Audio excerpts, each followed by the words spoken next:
इस वीडियो में हम अंडरस्टैंड करेंगे causes of world war one की क्या क्या कॉजेस थी, क्या क्या रीजंस थी जिसकी वजह से वर्ल्ड वॉर वन स्टार्ट होती है। तो उन फैक्टर्स को, उन कॉजेस को इस वीडियो में हम समझेंगे। तो आइए स्टार्ट करें। तो फ्रेंड, जब वर्ल्ड वॉर वन की बात करते हैं तो इसमें हमारे पास बहुत सारे फैक्टर्स आते हैं। Means lot of factors contributed for the startup of world war one. लेकिन हम जो मेजर फैक्टर्स हैं उनको समझेंगे, अंडरस्टैंड करेंगे। तो फ्रेंड्स, जो वर्ल्ड वॉर वन है बेसिकली यूरोप में स्टार्ट होती है। जो यूरोप में डिफरेंट ओल्ड पावर्स थी ना, उनमें काफ़ी कन्फ्लिक्ट्स थे, काफ़ी उनके इश्यूज थे यूरोप के अंदर। तो ये जो कॉजेज हैं ये उनकी डीप, आप कह सकते हैं कि हिस्ट्री के साथ लिंक है। उनकी जो हिस्ट्री रही है, उनकी जो पीछे पास्ट इवेंट्स रहे हैं उनके साथ काफ़ी ज़्यादा लिंक है। तो बहुत सारे जो थे वो फैक्टर्स उनके साथ लिंक है जिसकी वजह से वर्ल्ड वॉर वन स्टार्ट होती है यूरोप के अंदर। आपके पास यूरोप के अंदर रशिया है, जर्मनी है, फ्रांस है, इटली है, ऑस्ट्रिया, हंगरी और ब्रिटेन। तो ये सारे जो थे ना, ये वर्ल्ड वॉर वन में मेजर एक्टर्स थे जिनकी वजह से वर्ल्ड वॉर वन स्टार्ट होती है। और इनकी जो हिस्ट्री है उसमें काफ़ी जो चीज़ें जो थी वो लिंक्ड थी जिनकी वजह से ये वर्ल्ड वॉर वन स्टार्ट होती है।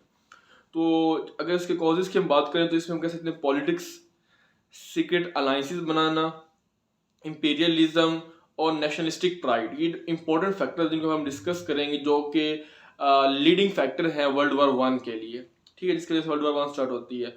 और जब असैसिनेशन होती है आर्क ड्यूक फर्डिनेंट, जो ऑस्ट्रिया थ्रोन के जो हायर था, जो जिसने किंग बनना था, arc Duke Ferdinand France Ferdinand, उसकी जब असैसिनेशन होती है तो उसके बाद जो चेन है इवेंट्स की वो स्टार्ट होती है और वर्ल्ड वॉर वन की तरफ वो ले जाती है। तो इस तरह के वर्ल्ड वॉर वन स्टार्ट होती है। तो अब हम फ्रेंड्स जो फैक्टर्स हैं, वो जो 3 से 4 इंपॉर्टेंट जो चीज़ें हैं उसको हम समझते हैं, अंडरस्टैंड करते हैं। फर्स्ट है फ्रेंड्स अलायंसेस एंड पॉलिटिक्स। जो सीक्रेट अलायंसेस बने थे, जो अलायंस का सिस्टम डेवलप हुआ था उसके अंदर, यूरोप के अंदर, उसकी वजह से आपके पास पता चलता है कि वर्ल्ड वॉर वन स्टार्ट होती है। तो फ्रेंड्स, इसका है कि डिफरेंट अलाइंसेस बनते हैं। जर्मनी ने अलाइंस बनाया ऑस्ट्रिया, हंगरी और इटली के साथ। आपको पता चलता है कि 1881 में जो जर्मनी था वो अलाइंस बनाता है ऑस्ट्रिया, हंगरी और इटली के साथ। तो ये तीनों का अलाइंस बन जाता है। ऑस्ट्रिया हंगरी एक अंपायर था, दोनों उस वक्त मिले हुए थे, तो एक वो था अंपायर। तो ये अब 1881 में बनाते हैं। ये जो कंट्री थे इन्होंने अलाइंस बनाया कि हम एक दूसरे को प्रोटेक्ट करेंगे। ठीक है, कोई भी फ्रांस अगर कोई भी इन में से कंट्रीज को अटैक करता है तो वो उसके ऊपर उसको प्रोटेक्ट करेंगे। तो ये बेसिकली फ्रांस को कह सकते हैं कि अगेंस्ट बनाया गया था कि उसको उसको सेपरेट किया जा सके या फ्रांस से बचा जा सके। तो ये आपके पास अलायंस बनता है 1881 में। ठीक हो गया। और उसके बाद फ्रेंड्स फिर ये होता है कि जो इटली होता है ये भी जो ट्रिपल अलायंस में था। इटली था ना, ऑस्ट्रिया हंगरी और जर्मनी था। तो इटली जो था अपनी साइड चेंज कर लेता है। ठीक है, वो अपना जो है सीक्रेट अलायंस बना देता है फ्रांस के साथ। ठीक है, वो फ्रांस के साथ मिल जाता है और कहता है कि हम जो है उसकी जर्मनी की कोई असिस्टेंस, कोई हेल्प नहीं करेंगे। तो इसके बाद फ्रेंड ये होता है कि जो जर्मनी ने अलाइंस बनाए थे उसके रिस्पॉन्स भी अब फ्रांस भी अपना अलाइंस बनाता है। फ्रांस बनाता है अपना अलाइंस रशिया के साथ। 1892 में अपना जो है डुअल अलाइंस उसको इस्टेब्लिश करता है। और 1904 में फिर ब्रिटेन और फ्रांस एक एग्रीमेंट करते हैं। तो ब्रिटेन और फ्रांस का बनाया, पहले फ्रांस ने रशिया के साथ बनाया 1892 में, फिर फ्रांस ने ब्रिटेन के साथ बनाया 1904 में एग्रीमेंट करता है। फिर उसके बाद फाइनली 1907 में ट्रिपल एंटार्ट बनता है फ्रांस, ब्रिटेन और रशिया के दरमियान। तो इस तरह के अब आपके पास एक ट्रिपल अलायंस था 1881 में जो बना था। ठीक है, और फिर आपके पास आता है ट्रिपल एंटार्ट जो कि 1907 में इस्टेब्लिश हो जाता है। ठीक हो गया।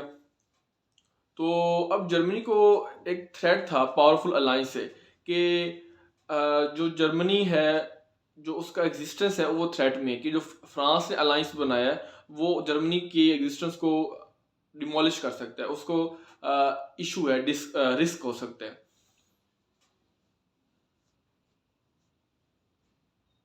तो उसकी पावर को, उसकी एग्जिस्टेंस को काफ़ी जो है कह सकते हैं कि एक तरह का रिस्क था इसकी वजह से।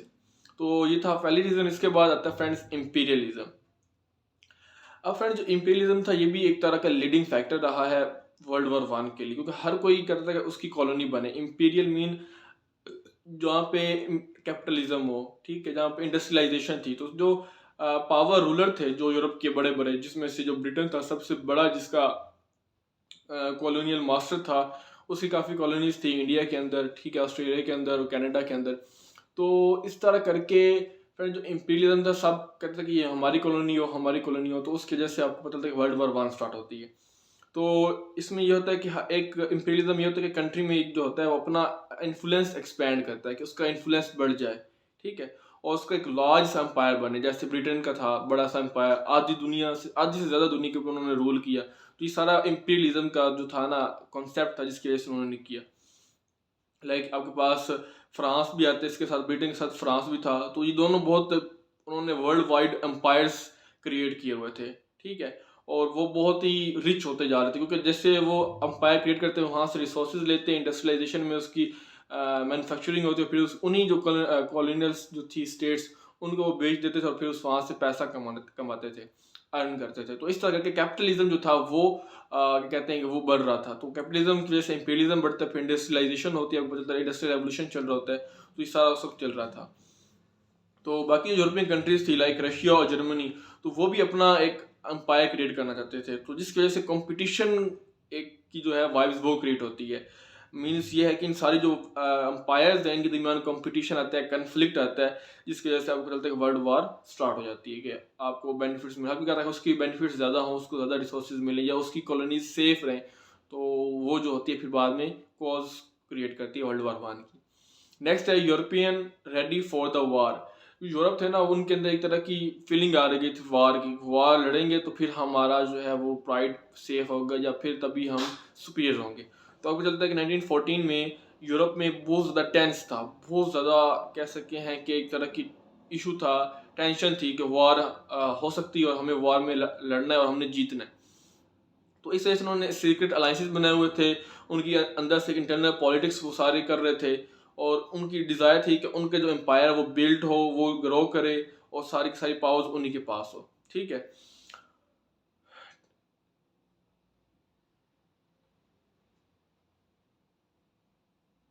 तो इस तरह करके जो बाकी एम्पायर्स थी, डिफरेंट एम्पायर्स के आपस में डिस्ट्रस्ट डेवलप हो गया, डिसलाइक डेवलप हो गया, कि ग्रो हुआ कि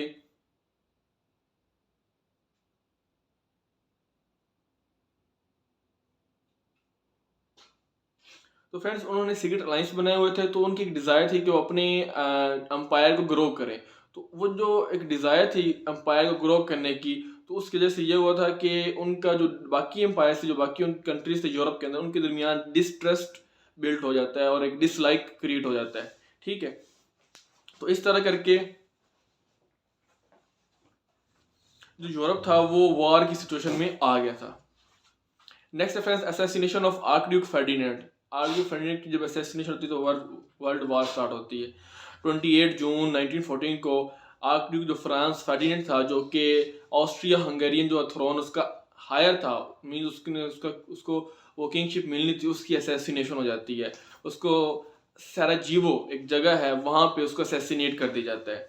तो जो ऑस्ट्रियन गवर्नमेंट होती है वो, उसको पता चलता है कि जो असैसिनेशन हुई है ये सर्बियन गवर्नमेंट ने करवाई है, जो सर्बिया उसकी जो नेबरिंग कंट्री था उसने कराई है, उसकी एक ऑर्गेनाइज वे में उन्होंने उसकी असैसिनेशन की है। तो इस तरह करके उन्होंने कहा कि हमें अब एक कॉज मिल गई, एक अपॉर्चुनिटी मिल गई है, कि इन्होंने एक मिस्टेक की है, अब इसके बदले में हम सर्बिया को कंट्रोल करेंगे। तो सर्बिया को कंट्रोल करने की उनको एक तरह की अपॉर्चुनिटी मिल जाती है कि उसको हम कंट्रोल कर लेंगे, उसके ऊपर हम सर्बिया हमारे अंडर आ जाएगा। तो इस वजह से आपको चलता है कि वर्ल्ड वॉर स्टार्ट होती है। नेक्स्ट है ऑस्ट्रिया हंगेरी डिक्लेयर्स वार। अब जब उसकी असैसिनेशन होती है तो वो फिर कहते हैं कि अब सर्बिया हमारे अंडर आ जाए, क्योंकि नेशनलिज्म का काफ़ी इशू था। तो इस वजह से फिर वो जो ऑस्ट्रिया हंगेरियन एम्पायर था, जिसका वो आर्कड्यूक फर्डिनेंड जिसकी असैसिनेशन हुई थी, वो वार डिक्लेयर कर देते हैं सर्बिया के ऊपर। तो पहले तो काफ़ी सर्बिया के ऊपर हार्श डिमांड्स इम्पोज करते हैं, इशू करते हैं, ठीक है, और थ्रेट करते हैं कि अगर आप हमारी डिमांड्स के साथ कॉम्प्लाई नहीं करेंगे, डिमांड्स को फुलफिल नहीं करेंगे, तो हम आपके ऊपर इन्वेड कर देंगे। तो उन्होंने उनको 48 आवर्स भी दिए रिस्पॉन्ड करने के लिए। 48 आवर्स या 2 दिन का टाइम है, आप हमारी जो डिमांड्स हैं उनको कंप्लाई करें, उनको फुलफिल करें। जब जो सर्बिया का जो रिस्पॉन्स आता है वो सही नहीं है, तो वो फुलफिल नहीं करता डिमांड्स को, ठीक है। तो उसके बाद फिर ऑस्ट्रिया हंगेरी जो होता है वो सर्बिया के ऊपर वार डिक्लेयर कर देता है ऑन जुलाई 28। तो इस तरह करके जो होती है वार वो स्टार्ट हो जाती है। अब ऑस्ट्रिया हंगेरिया जो था, जो उसने जो वार डिक्लेयर की थी, उसको ये बिलीव था कि वो क्विकली जो होगा ना सर्बिया के ऊपर टेक ओवर कर लेगा, क्विकली सर्बिया को कंट्रोल कर लेगा और जीत लेगा। ठीक है। लेकिन जो सर्बिया था उसका अलाय था रशिया। ठीक है।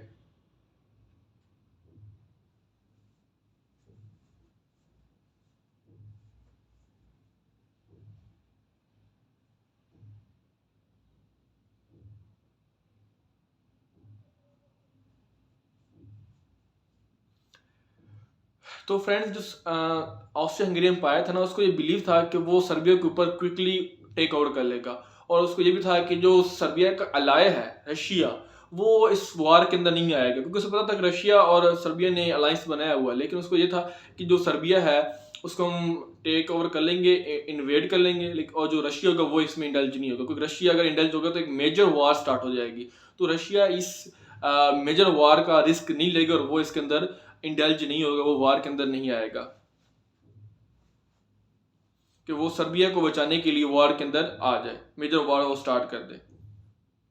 बट ऐसा जो उनका जो आइडिया था वो रॉन्ग प्रूव होता है। रशिया जो होता है वो इमीडिएटली अपनी आर्मी को और अपने ट्रूप्स को मोबिलाइज करता है, उनको चैनलाइज करता है, उनको स्टार्ट करता है, उनको कहता है ऑर्डर्स दे देता है, ताकि वो वार के लिए प्रिपेयर हो जाए। क्योंकि था ना कि अगर कोई भी सर्बिया को अटैक करेगा तो रशिया उसकी हेल्प करेगा। ठीक है। सर्बिया पर अटैक करना मीन रशिया को अटैक करना कंसिडर किया जाता था। तो इस वजह से भी जो जर्मनी था, जो कि ऑस्ट्रिया हंगेरी का अलाय था, उसने भी वार डिक्लेयर कर दी। ऑस्ट्रिया हंगेरी का वो क्लोज अलाय था, क्लोज फ्रेंड था, क्लोज उसने अलायंस बनाया हुआ था। तो उसने रशिया के ऊपर जो है वो उसने वार डिक्लेयर कर दी, जिस तरह रशिया ने ऑस्ट्रिया हंगेरी के ऊपर की थी। तो जर्मनी ने भी और रशिया के ऊपर वार डिक्लेयर कर दी ऑन 1 अगस्त को उसने वार डिक्लेयर कर दी। ठीक है। अब जब जर्मनी ने रशिया के ऊपर वार डिक्लेयर की तो उसके बाद उसने फ्रांस के ऊपर भी वार डिक्लेयर कर दी। ठीक है। फ्रांस के ऊपर वार डिक्लेयर कर दी और बेल्जियम को इन्वेड कर दिया। ठीक है। क्योंकि बेल्जियम को इन्वेड करके उसने फ्रांस की जो पेरिस था उसको कंट्रोल करना था, जो कैपिटल था। तो रशिया के ऊपर उसने वार डिक्लेयर कर दी 1 अगस्त को। उसके कुछ दिनों बाद, after few days, Germany declared war on France and invaded Belgium. और जब फ्रांस के ऊपर जर्मनी ने वार डिक्लेयर की तो फ्रांस का जो अलाई था वो था ब्रिटेन। ठीक है। तो उस हिसाब से फ्रांस का अलाई वैसे ब्रिटेन था और ब्रिटेन रशिया का भी था। लेकिन जब फ्रांस के ऊपर वार डिक्लेयर कर दी जर्मनी ने, तो फिर यह हुआ कि जो ब्रिटेन था उसने भी जर्मनी के ऊपर वार डिक्लेयर कर दी। तो इस तरह क्या आपको पता चलता है कि वर्ल्ड वॉर 1 स्टार्ट हो जाती है। ठीक हो गया। तो ये सारी कॉजेज थी वर्ल्ड वॉर 1 की। अब फ्रेंड्स, हम थोड़ा सा इंटरेस्टिंग फैक्ट्स देख लेते हैं जिसके जो वर्ल्ड वॉर 1 में जो कॉजेज थी उसके अंदर आते हैं। ठीक है। इंटरेस्टिंग जो चीज़ें होती हैं। तो फ्रेंड्स, अब हम थोड़े से इंटरेस्टिंग फैक्ट्स देख लेते हैं जो कि वर्ल्ड वॉर 1 की कॉजेज में हमें देखने को मिलते हैं, क्या क्या बातें थी। तो वर्ल्ड वॉर 1 की कॉजेज में ये था कि जर्मनी था, उसका ये बिलीव था कि वो क्विकली फ्रांस के ऊपर अटैक करेगा और जल्दी से फ्रांस को कंकर कर लेगा वेस्ट साइड पे, क्योंकि जर्मनी के ईस्ट पे रशिया था और वेस्ट पे फ्रांस था। तो उसको ये लग रहा था कि वो जल्दी जल्दी फ्रांस को कंकर कर लेगा। ठीक है। अब मीन्स ये है कि जब तक वो रशिया जो है अपनी आर्मी को मोबिलाइज करेगा तब तक हम फ्रांस को कंकर कर चुके होंगे, हम वहाँ के विक्टर होंगे। ठीक है। लेकिन ऐसा नहीं होता। ठीक है। जो रशिया था उसने जल्दी से अपनी आर्मी पहले से रेडी कर ली हुई थी। तो ये जो जर्मनी का जो था बिलीव था वो रॉन्ग प्रूव होता है। नेक्स्ट ये है कि लेट 80s में और 90s में जो मेजर पावर थी यूरोप में, वो अपनी आर्मीज को बिल्ड कर रहे थे और नेवीज को बिल्ड कर रहे थे। मीन एक रेस बनी थी, मिलिट्रिज्म जो था वो बहुत स्ट्रॉन्ग था। तो लेट 80s में, लेट 90s में वो काफ़ी ज़्यादा जो यूरोप था उसमें मिलिट्रिज्म काफ़ी राइज कर रहा था। मीन्स वो आर्म जो रेस थी उसमें काफ़ी ज़्यादा इंडल्ज थे और अपनी आर्मी को, नेवीज को वो बिल्ड कर रहे थे। नेक्स्ट ये है कि बिगिनिंग में ये था कि दोनों जो साइड्स, जो सेंट्रल पावर थी और इंटांट, एक अलायंस था ना, ट्रिपल इंटांट, एक ट्रिपल इंटांट था, एक ट्रिपल अलायंस था। तो दोनों साइड को ये बिलीव था कि हम जो साल एंड होने वाला है इससे पहले ही सारा कुछ ख़त्म कर लेंगे, मीन जीत लेंगे हम सब। तो लेकिन ऐसा नहीं होता। उनका ये था कि हम इस ईयर के एंड होने से पहले ही जो है वो कंकर कर लेंगे दूसरी साइड को, लेकिन ऐसा बिल्कुल नहीं होता। नेक्स्ट ये है कि ब्रिटिश जो था उसके पास सबसे लार्जेस्ट एम्पायर था, सबसे लार्जेस्ट एम्पायर ब्रिटिश का था, जिसमें इंडिया था, ऑस्ट्रेलिया था, कनाडा था और अफ्रीका का काफ़ी जो एरिया था वो ब्रिटिश के पास था। तो ये आपको पता चलता है कि काफ़ी ज़्यादा कॉज था वर्ल्ड वार वन में। इसके बाद जो यूनाइटेड स्टेट्स था वो न्यूट्रल था वार के स्टार्टअप में। जब वार स्टार्ट होती है तो उस वक्त वो न्यूट्रल था, ठीक है। और उसको ये था कि वो वार से साइड पे रहेगा, लेकिन बाद में वो वार में इंक्लूड हो जाता है और वो वार में आ जाता है सेंट्रल पावर्स की साइड पे। तो फ्रेंड्स, ये था हमारे पास वर्ल्ड वार वन की कॉजेज और उसकी कुछ इंटरेस्टिंग फैक्ट्स। होप आपको अंडरस्टैंड हो गया होगा कि ये क्या था। तो अगर वीडियो अच्छी लगे तो हमारे चैनल को सब्सक्राइब कर दे। Thanks for watching.